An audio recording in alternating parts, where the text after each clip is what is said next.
Hello, ladies and gentlemen, and welcome back to Georg Mack Plays the Classics. When I first started up Action Fighter, I thought, ooh, I can get into this. It's a top-down vehicular combat game that starts the Super Rider out on the Brain Mark III from Hang-On. This particular model has guns that you shoot out from the front. You're on a set of missions from someone to destroy targets across 5 levels. You race against the level timer to complete your objective. Gameplay takes place in 2 distinct sections. The driving section, where you start out as the motorcycle, and the flying section.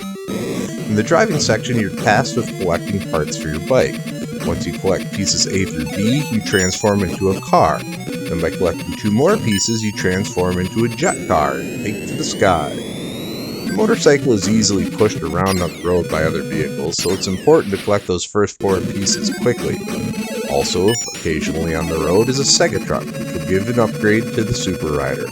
First, the guns get upgraded to rockets, then you get a surface-to-air missile, then temporary invincibility. The rockets are really helpful as you take targets out in one hit, which makes collecting the parts much easier. Death happens quickly though, and with it go all of your weapon upgrades. The road in front of you twists and turns and widens and splits and narrows. Other vehicles don't regard your safety, so don't feel bad when you blow them up. Once you take it to the sky, you face off against wave after wave of planes, jets, helicopters, zeppelins, missiles, and more.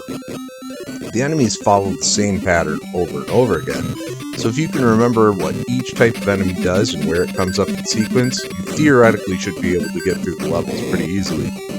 It took me about an hour to make it to the first boss. You're able to gain upgrades and bonuses in the air section by killing certain waves of enemies.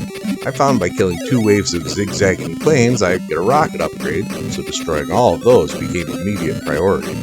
Taking out a small raft of the horribly inaccurate bombs would give a power-up that immediately cleared the screen.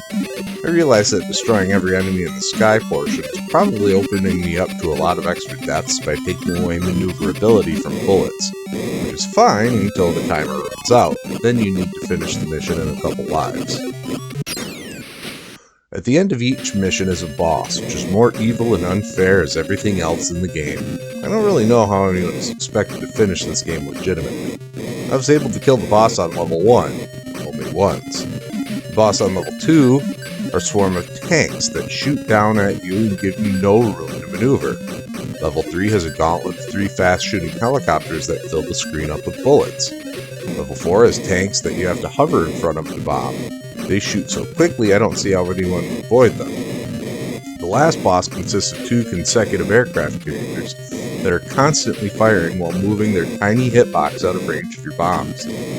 I'm sure there are exploits used to defeat each boss, but I wouldn't have the patience to find them. When you're tired of blowing up, enter _copyright_Sega period as your name. Now you can walk through bullets on your way to victory. When it comes to grading Action Fighter on the Sega Master System, graphics get a 1.5. Graphics are fine, but they lose a bit for having clouds that you and enemies clip through, making it hard to see things. Sound gets a 1.0. The song gets annoying as it is constantly playing and not very good. The sound effects are fine though. Gameplay gets a 2.0. The game controls fine, except for the air-to-surface bombs. Targeting indicator is basically worthless. Difficulty gets a 1.0. The driving portions aren't particularly fair, with the helicopter dropping bombs right on top of you. The air portions are fair as the enemies always act the same. The bosses, however, are horribly unfair and kill playability. Fun factor gets a 1.5. I let out a lot of swears while playing. I don't know if I was having fun or wanted vengeance for all the deaths I endured. Overall grade, Action Fighter earns a 1.4, a D+. You know, I got frustrated a lot playing this one, despite putting a couple hours into it. I wasn't happy about playing it. That's going to do it for me for this time. Make sure you like this video, subscribe to Head Drop Productions on YouTube, because I want you here for each and every release, because it is your destiny.